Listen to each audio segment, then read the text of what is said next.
नमस्कार, बहुत स्वागत है आप सभी का। मैं हूं आपके साथ चेतन पाठक। आप देख रहे हैं एनएमएफ न्यूज का खास कार्यक्रम ग्लोबल चश्मा। और आज हमारे साथ इस खास चर्चा में एक बेहद खास मेहमान जुड़े हैं। सुशील सिंघल जी हैं, पूर्व डिप्लोमेट हैं। बहुत स्वागत है सर आपका एनएमएफ न्यूज पर और हमारे खास कार्यक्रम ग्लोबल चश्मा में। सर, जिस तरीके से कनाडा की आज हम बात करने वाले हैं और कनाडा के रिश्ते हम देख रहे हैं पिछले काफी समय से भारत के साथ तनावपूर्ण चल रहे हैं, निचले स्तर पर पहुंच रहे हैं। अभी हाल ही में जो हिंदू मंदिर पर वहां हमला किया गया, श्रद्धालुओं के साथ मारपीट का जो मामला सामने आया, खालिस्तानियों का एजेंडा इतना हावी हो गया है सर वहां की सरकार पर और खासकर जस्टिन ट्रूडो पर। जस्टिन ट्रूडो ने अपने आप को खालिस्तानियों के साथ इतना ज़्यादा जोड़ लिया है क्योंकि वो माइनॉरिटी गवर्नमेंट में है और 24 जो एनडीपी एक पार्टी है जिसके जगमीत सिंह जो है वो लीडर हैं, उनके ऊपर इतने डिपेंड हो गए हैं कि जो है वो सोचते हैं कि जब अगर वो खालिस्तानियों की वो मदद की जो ये सपोर्टर हैं उनके साथ अगर वो नहीं जुड़ेंगे तो वो उनकी सरकार को अपना खतरा हो जाएगा। कि मतलब वो अपने आप को इतना ज्यादा उन्होंने कर लिया है कि जिसकी कोई लिमिट नहीं रह गई है और समझ में नहीं आ रहा कि वो क्यों ऐसा कर रहे हैं। लेकिन इसमें एक मैं बताऊं, मैं आपको एक थोड़ी सी पुरानी बात बताऊं इसमें कि एक बहुत मॉडरेट देसौंज करके थे, लीडर हैं वहाँ के, सिख लीडर, मॉडरेट लीडर हैं।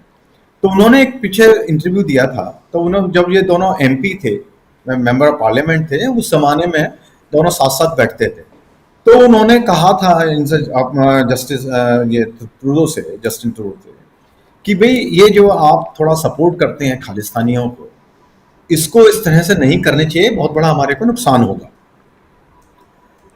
तब उन्होंने उनको एक जवाब दिया कि जो लोग कनाडा में आते हैं उनको मर्जी है वो कुछ ही तरह से काम करें। तो ये एक इंडिकेशन है उनका उस समय के, जबकि वो नहीं थे ये अपना प्रधानमंत्री, उस समय उनकी सोच क्या थी। और ये सोच अब वो बराबर उनकी और बढ़ती जा रही है और ये बिना किसी झिझक के उनके साथ में जुड़े हुए हैं। अब दूसरा मैं बताऊं, अभी ये जो हिंदू मंदिर पर जो हमला हुआ या उन पर जिसमें जहां की काउंसलर कैंप लगा हुआ था, अब पुलिस वालों ने अरेस्ट किसको किया है? 3 जो हिंदू थे जो विरोध कर रहे थे उन लोगों को अरेस्ट किया। जो खालिस्तानी है उनको कोई नहीं पड़ा उनके लिए, उनके ना कोई केस फाइल हुआ उनके अगेंस्ट, ना उनके खिलाफ जो है कोई कार्रवाई हुई कही गई है। और जो अभी जो उन्होंने कल जो बयान दिया है प्रधानमंत्री ने, वहां के जस्टिन ट्रूडो ने, उन्होंने केवल ये कहा है कि जो है हिंसा नहीं होनी चाहिए, मंदिर पर जो अटैक हुआ उसके बारे में कोई बात ही नहीं की है। तो ये क्लियर इंडिकेशन है कि इनकी जो अपनी जो इनका सिस्टम है उस तक में ये खालिस्तानी जो तत्व है वो घुस चुके हैं। और जैसा कि अभी इनके जो एक एमपी हैं आर्या चंद्रा, कनाडा में कनाडियन एमपी हैं, उन्होंने भी कहा है कि लग रहा है कि जो है कि हमारी व्यवस्था के अंदर खालिस्तानियों का इन्फ्लुएंस बढ़ता जा रहा है और बढ़ गया है। जिस तरह से क्योंकि बयान आ रहे हैं, जिस तरह की एक्टिविटी होती है, जिस तरह से वो बिहेव कर रहे हैं, वो बड़े पार्शियल तरीके से हो रहा है। क्योंकि क्या है कि काफी जो है इंडियन ओरिजिन के लोग जो है अब सरकार में आ गए हैं, पुलिस में भी आ गए हैं। कल कुछ 2-3 दिन पहले से 2-3 दिन से फोटोग्राफ भी आ रही हैं, फोटो भी आ रहे हैं जिस तरह वो बिहेव कर रहे हैं। तो उसमें भी वो दिख रहा है कि किस तरह से एक तरफा हो रहा है, जो कि बहुत ही गलत है। और उससे कनाडा को, देश को, खुद को अपना नुकसान होगा। जबकि कनाडा ने खुद देखा है कि उनके यहाँ क्यूबेक का कितनी बड़ी समस्या है, कि जो है क्यूबेक उनके रोजाना धमकी देते रहे क्यूबेक वाले की जो है हम अलग हो जाएंगे। और वो खालिस्तानियों जो कि बड़ा ही मिनिस्कुल तबका है, जो लेकिन वोकल बहुत है। वोकल वो इसलिए है क्योंकि उन्होंने क्योंकि बोलते बहुत हैं और लड़ाई करने में कोई माहिर है वो लोग, इसीलिए वो खालिस्तानी की तरफ जाते हैं। और उन लोगों ने क्या किया है वहां पे, अगर आपको देखें 7-8 साल पहले ये इन्होंने मुहिम चालू की थी ये खालिस्तानियों ने, कि जो नॉर्मल सिख था उनको जो है गुरुद्वारे जो मैनेजमेंट था उससे उनको निकाल दिया गया, उनको मार पीट करके निकाल दिया गया, उनको मैनेजमेंट में नहीं घुसने, मैनेजमेंट से बाहर कर दिया और उन्होंने गुरुद्वारों पे कब्जा कर लिया। तो उससे क्या है, उनको फंडिंग भी आती है, क्योंकि जो गुरुद्वारे में चंदा आता है वो उसको अपने लिए इस्तेमाल करते हैं। और वो जो है सर्वे सर्वा उनके लीडर बन गए हैं, वो उनकी जो वॉइस है वो जो सिख है उनकी वॉइस बन गए हैं, जो कि सही या गलत कुछ भी है। और जो पॉलिटिशियन है वो सोचते हैं कि भाई हम जो है ये जो बोल रहे हैं वही जो है समाज चाहता है, सिख समाज चाहता है या इंडियन ओरिजिन के लोग हैं वो ये चाहते हैं। तो ये एक बहुत बड़ा समस्या बन गई है और इनको ये अपने आप में कोई ना कोई सुधार करना पड़ेगा। लेकिन सर ट्रूडो का विरोध भी हो रहा है ना वहां पे। अभी 28 अक्टूबर तक का जो समय दिया गया था, उनके खुद के जो एमपीज हैं, वो ये सांसद जो हैं वो ये नहीं चाहते हैं कि ट्रूडो अब एक बार फिर जो है चेहरा बने प्रधानमंत्री का, उस रेस में रहें। हालांकि ट्रूडो इस बात को मानने को तैयार नहीं है, अपने पिता के नक्शे कदम पर वो चल रहे हैं। लेकिन सबसे बड़ी बात यह है कि जो भारत के साथ इस वक्त जो उन्होंने रिश्ते कर लिए हैं, कनाडा की जो फॉरेन पॉलिसी इस वक्त खराब हो चुकी है। हालांकि अगर हम फिर भी बात करें, जो हमारा विदेश मंत्रालय है उसने कभी कनाडा का नाम नहीं लिया है। हमने यही कहा है कि कनाडा के साथ हमारे रिश्ते बिल्कुल सही हैं, लेकिन सिर्फ जस्टिन ट्रूडो ये नहीं चाहते कि रिश्ते जो हैं वो ठीक रहें। तो अगर ट्रूडो आने वाले चुनाव में नहीं रहते हैं तो क्या हमारे रिश्ते ठीक हो पाएंगे? देखिए, जैसा कि आपने सही बात कही है कि भारत ने बहुत ही ये सोच समझ के और फैसला लिया है एक तरीके का, और जिस तरह से हम टारगेट नहीं कहूंगा मैं, जिस तरह से हम पॉइंट आउट कर रहे हैं कि जस्टिन ट्रूडो ये एक समस्या है, ना कि कनाडा, और ये फैक्ट भी है। तो अगर ये ट्रूडो नहीं रहते हैं प्रधानमंत्री और दूसरी पार्टी या इनकी लीडरशिप में ही कोई बदलाव आता है और वो पॉलिसीज अपनी बदलते हैं, ये भी जरूरी है, क्योंकि वो पॉलिसी बदलनी पड़ेगी। ये नहीं है कि वो इन्हीं पॉलिसी से चलते रहे और हम कहें कि नहीं जी वो बदलाव आ जाएगा, संबंध सुधर जाएंगे। संबंध बहुत खराब हो गए हैं इस वक्त, जो कि नहीं होने चाहिए, क्योंकि दोनों कनाडा और हमारे बीच में कोई इस तरह की कोई सीरियस समस्या नहीं थी कभी भी। थोड़ी बहुत समस्या थी हमारे को, लेकिन इस तरह की समस्या नहीं थी जो कि हालात पहुंच गए हैं। तो लेकिन अगर जस्टिन ट्रूडो को पार्टी की जो पार्टी है लिबरल पार्टी, उनको अगर वो निकाल देती है और जो है या नया अपोजिशन पार्टी लीडरशिप में आ जाती है और वो अपनी पॉलिसीज को थोड़ा चेंज करती हैं, तो आई एम श्योर कि जो है भारत और कनाडा के जो संबंध हैं वो सुधार उनमें जरूर आएगा। और क्योंकि सब लोग वही चाहते हैं, हमारा बिजनेस इतना रोबस्ट है आपस में, और कनेडियन इन्वेस्टमेंट हमारे यहाँ बहुत है, उनका जो सॉवरेन फंड्स हैं उन्होंने बहुत इन्वेस्टमेंट किया हुआ है और इंडियन इन्वेस्टमेंट भी वहां पर है। तो हमारा पीपल टू पीपल कॉन्टैक्ट जो है वो बहुत स्ट्रांग है। तो उसमें कोई और ना, इस समस्या के अलावा हमारी और कोई समस्या भी नहीं है। तो ये समस्या अगर निकल जाती है तो हमारे रिलेशन सुधरने में मुझे कोई वजह नहीं दिखती कि हमारे सुधार ना हो वापस। खालिस्तानी एजेंडा जो हावी हो रहा है इस वक्त, क्योंकि हम देख रहे हैं ये कम तो होता हुआ नजर नहीं आ रहा। अगर हम लोग भारत में पंजाब की स्थिति की इस वक्त बात करें तो वहां की स्थिति भी कहीं ना कहीं डाबाडोल नजर आती है, ठीक नजर नहीं आती है। खालिस्तानी मूवमेंट यहां भी काफी ज्यादा उग्र हो जाता है जब वहां से आदेश आता है, काफी सारी चीजें होती हैं। तो इंडिया किस तरीके से अब काम कर रहा है इस पर? क्योंकि अगर हम इंडिया चाइना की बात करें तो हमने एक डायलॉग करके, सारी चीजें करके, कूटनीति के नजरिए से हमने काफी हद तक चीजों को सुधारने की कोशिश की है। और हमारे विदेश मंत्री ने भी यही कहा, डॉक्टर जयशंकर ने, कि हमने लगातार बात की, बिना किसी गलत तरीके से हमने सिर्फ बात करने का काम किया है, क्योंकि बातचीत से हल हो सकता है। तो क्या इस वाले मामले में ये चीजें काम नहीं आ रही, या फिर कुछ और स्ट्रेटेजी अपना रहा है इंडिया? बात यह है कि बातचीत जब तक बैक चैनल जो है वो तो चल रहे हैं, जो कि पब्लिक में नहीं आते हैं, बहुत बाद में पता लगता है। तो बैक चैनल डिप्लोमेसी तो हमेशा चलती रहती है, उसमें तो कोई वो दो राय नहीं है। लेकिन प्रॉब्लम, समस्या क्या है कि दोनों साइडों को जब तक कुछ डिस्टेंस ना कवर करें तब तक जो है समस्या का हल नहीं हो सकता। लेकिन यहां पर क्या समस्या आ गई है कि जस्टिन ट्रूडो को सर्वाइवल का इशू है, कि मैं जो है उनको संभव ये लग रहा है और कि जो है अगर मैंने खालिस्तानियों का साथ छोड़ दिया या उनको मदद नहीं की तो मेरी सत्ता जो है चली जाएगी। तो इसलिए वो जो है कोशिश नहीं कर रहे हैं जितनी उनको करनी चाहिए थी कि इन समस्याओं को हल करें।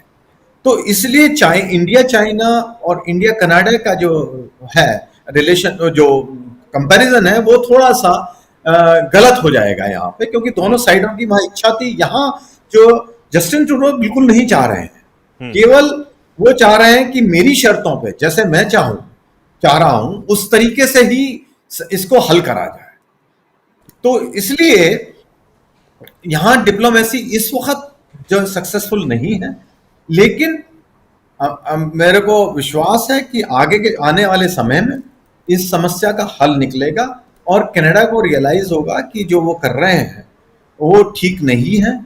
और जैसे आपने कहा कि जो वहां पे खालिस्तानी कर रहे हैं, वो उसका इम्पैक्ट इंडिया में भी पड़ता है, इसमें कोई शक व शुबा नहीं है, क्योंकि वहां से वो फंडिंग वगैरह बहुत आती है। जैसे मैंने कहा कि वहां जो जितने भी गुरुद्वारे मैनेजमेंट है उसमें जो है खालिस्तानियों ने उस पर पूरा कब्जा कर लिया है, तो वो पैसा भी भेजते हैं वो यहाँ इस तरह के कामों के लिए। और उधर आईएसआई बहुत एक्टिव है इसमें, और उन्होंने भी, क्योंकि उनको मौका मिल रहा है इसमें इस तरह का कुछ करने का, तो वो भी खालिस्तानियों के साथ मिल रहे हैं और उनको जाकर सपोर्ट कर रहे हैं, क्योंकि उनको सूट करता है ये सब करना। तो एक वो भी एक एंगल आ गया है। तो ये जो है थोड़ी गंभीर समस्या बनती जा रही है अगर हम इसको टाइमली उस पर एक्शन ना लें। लेकिन उसके लिए हमें, जहां तक भारत सरकार का सवाल है, भारत जो है इसको पूरी तरह से इसके बारे में जानकारी है और भारत सबको वार्न भी कर रहा है इसके बारे में, और diplomatically back channel diplomacy already चल रही है इस विषय। सर, एक सवाल मेरा इसमें ये भी बनता है कि जिस तरीके से हिंदू टेम्पल्स को ही निशाना बनाया जा रहा है, उन पर हमला किया जा रहा है, तो खालिस्तानियों का एजेंडा क्या सिर्फ एक धर्म के खिलाफ ही हो जाता है वहां जाकर? ये भी एक बड़ा सवाल हो जाता है। देखिए, बात यह है कि अगर हमें इस बात को समझने के लिए उनके नजरिए से देखना पड़ेगा। अगर आप इंडियन ओरिजिन्स की पॉपुलेशन देखें तो इंडियन ओरिजिन में सिख और दूसरी जो कम्युनिटी है इंडियन ओरिजिन की ऑलमोस्ट इक्वल है। तो इनका पर्पस क्या है कि हम जो है, उनको लग रहा है कि हमारा कनाडा, जो खालिस्तानियों को लग रहा है कि कनाडा हमारा एक गढ़ बन गया है। तो जब वो गढ़ बन गया है तो उनकी जो अपोजिशन है वो दूसरी अदर इंडियन ओरिजिन कम्युनिटी है, उसमें हिंदू जो है वो बहुत ज्यादा नंबर में है। तो वो खालिस्तानी सोच रहे हैं कि ये जो है हिंदू जो कम्युनिटी है वो हमारी अपोजिशन है। अगर हम इनको हटा देंगे, इनके वर्चस्व, इनके जो नंबर को कम कर देंगे, या इनकी जो पॉलिटिकल पावर है उसको हम कम कर देंगे, तो हमारे को हम अनचैलेंज्ड हो जाएंगे। तो इसलिए जी, पॉलिटिकल पावर हमारे पास कंप्लीटली आ जाएगी। तो इसलिए वो उनको सब डरा धमका करके उनको चाह रहे हैं कि जो है पॉलिटिकल पावर हमारे पास आ जाए और हिंदू जो है अपने घरों में बस घुस के बैठ जाए और कोई ज्यादा कुछ चूचपड़ ना करें। तो ये उस हिसाब से एक्शन ले रहे हैं, और इसीलिए वो खाली हिंदू टेम्पल्स पर अटैक कर रहे हैं। और क्योंकि क्रिश्चियन और या दूसरे जो कम्युनिटीज हैं वो बहुत लिमिटेड हैं, उनको उनको कोई फायदा होगा, कि क्रिश्चियन कंट्री, तो Canada is a Christian country ultimately, तो उसको तो नहीं वो कर सकते। तो और दूसरी क्या बची? मुस्लिम्स, वो उनके अपना ग्रुप है। तो एक हिंदू कम्युनिटी बसती है जिसका वो विरोध कर सकते हैं और जिनको दबा सकते हैं। तो वो पूरी, नॉर्मली क्या है कि हिंदूज जो है नॉर्मली दे आर काम से काम रखते हैं और ज्यादा वो पॉलिटिकल उसमें इंटरफेरेंस इन्वॉल्व नहीं होते हैं, अपना बिजनेस वगैरह में काम में लगे रहते हैं। तो उनको ये इजी टारगेट भी लग रहा है खालिस्तानियों को कि भी हम इनको दबा देंगे तो इंडिया में भी उनको फायदा होगा। एक दूसरा एंगल ये है उनका कि हम दिखा देंगे कि हिंदुओं को हम जो है दबा सकते हैं, तो भारत में भी हम ऐसा कर सकते हैं। तो एक एंगल वो भी है। तो इसलिए वो कोशिश ये कर रहे हैं कि जो है हिंदू टेम्पल्स को बिल्कुल हिंदुओं को वहां से निकल, जैसे एक और मैं बात कहूं, जो पन्नू साहब है रोजाना धमकी देते रहते हैं कि हिंदू वहां से भाग जाइए, ये हिंदू, ये कनाडियन जो है खाली खालिस्तानी, ये सिख हैं वही देखभाल कर सकते हैं। तो इसका मतलब क्या है? इसका मतलब ये है कि वो सिनोनिम बनना चाहते हैं कि जो है सिख और कनाडा एक है। मैं यहां वर्ड सिख यूज कर रहा हूं, लेकिन सिख का मतलब ये नहीं है कि सारे सिख जो है खालिस्तानी है। बिल्कुल। बहुत ही मिनिस्कुल, हमारे यहां अभी पीछे कहीं मैं पढ़ रहा था कि करीब 30 से 40 हजार लोग हैं जो कि इस तक खालिस्तान का सपोर्ट करते हैं, लेकिन वो इतने ज्यादा वोकल हैं, वायलेंट हैं, और उनको स्टेट का सपोर्ट है। सबसे बड़ी बात ये आ गई है कि उनको सपोर्ट है, वो कहीं भी जो है अपना तलवार लेकर के चल देते हैं और उनके खिलाफ कोई एक्शन नहीं होता है। वहां पर डेमोन्स्ट्रेशन करते हैं, वो तलवारों के साथ में, लाठियों के साथ में धमकी देते रहते हैं, लेकिन वो तो फ्रीडम एक्सप्रेशन में है, आ जाता है। और जब दूसरी कम्युनिटी करती है तो उसके खिलाफ एक्शन हो जाता है इमीडिएटली। तो ये एक उनको एक बड़ा सपोर्ट भी मिला हुआ है। तो ये सारी बातें मिलकर के ये जो है बहुत बड़ी समस्या बन गई है, और इसका हल तो निकालना पड़ेगा। आई एम श्योर कि इसका जरूर। लेकिन सर यही सवाल है कि आखिर कैसे हल निकले हम, कौन सी उनकी नब्ज जो है वो दबाएं, क्योंकि संजय वर्मा जो हमारे हाई कमिश्नर वहां पर थे, हमें उन्हें बुलाना पड़ा, हमारे जो डिप्लोमेट्स थे हमें उन्हें बुलाना पड़ा क्योंकि वहां पर स्थिति उनके लिए खराब होती चली जा रही थी। कनाडा प्रशासन, वहां की सरकार सुरक्षा तक नहीं दे रही थी। अब आप ये देखिए, ये बेहद समझने वाली चीज हो जाती है कि ठीक है आप किसी एजेंडे का समर्थन करते हैं, वो एक अलग चीज है, लेकिन डिप्लोमेट्स अगर किसी कंट्री के होते हैं तो आपकी प्राथमिकता होती है। दूसरी बात, इंडियन एम्बेसी वहां पर है, वहां पर खालिस्तानी जाकर हमला करने की कोशिश करते हैं, तिरंगे तक का अपमान करते हैं और खालिस्तानी झंडा वहां फहराते हैं, तो वो इंडियन एम्बेसी जो है वो इंडिया की जगह हो गई। अगर इंडिया मतलब किस तरीके से इस चीज को टैकल कर सकता है? संजय वर्मा हालांकि बार बार इस बात को स्टेटमेंट देते रहे हैं कि वहां पर समझ नहीं आ रहा। अब जैसे गोल्डी बराड़ वाला जो मैटर है, पिछले दिनों खबर आती है कि गोल्डी बराड़ को वांटेड लिस्ट में से हटा दिया है कनाडा ने। इसका क्या मतलब निकलता है? क्या उसे पकड़ लिया गया है या फिर अब वो वांटेड नहीं रहा? तो कनाडा के दिमाग में क्या चल रहा है ये समझना मुश्किल हो रहा है। तो इंडिया इस तरीके को कैसे टैकल कर सकता है सिचुएशन को? देखिए, ऐसा है कि इसमें जो तरीका जो है केवल ये है कि इंटरनेशनल लेवल पे जिस तरह से हमने ऑलरेडी, हम हर जगह हम भी आवाज उठा रहे हैं, हम सब लोगों को, देशों को ब्रीफ कर रहे हैं, और इसके बारे में बातचीत ही करी जा सकती है, बातचीत ही का हल है। और उनको जो है कि ये कहना हम जो सॉरी, इसमें जो है जो हम कर सकते हैं वो यही है कि इनको वॉइस को हमें अपनी रेज करना पड़ेगा, और बराबर इसको बताना पड़ेगा दूसरे देशों को और उनको भी कि जो है, जो ये कर रहे हैं, जो कनाडा कर रहा है वो ठीक नहीं है। क्योंकि कनाडा भी G7 का मेंबर है, G20 का मेंबर है, एक रेस्पॉन्सिबल स्टेट है।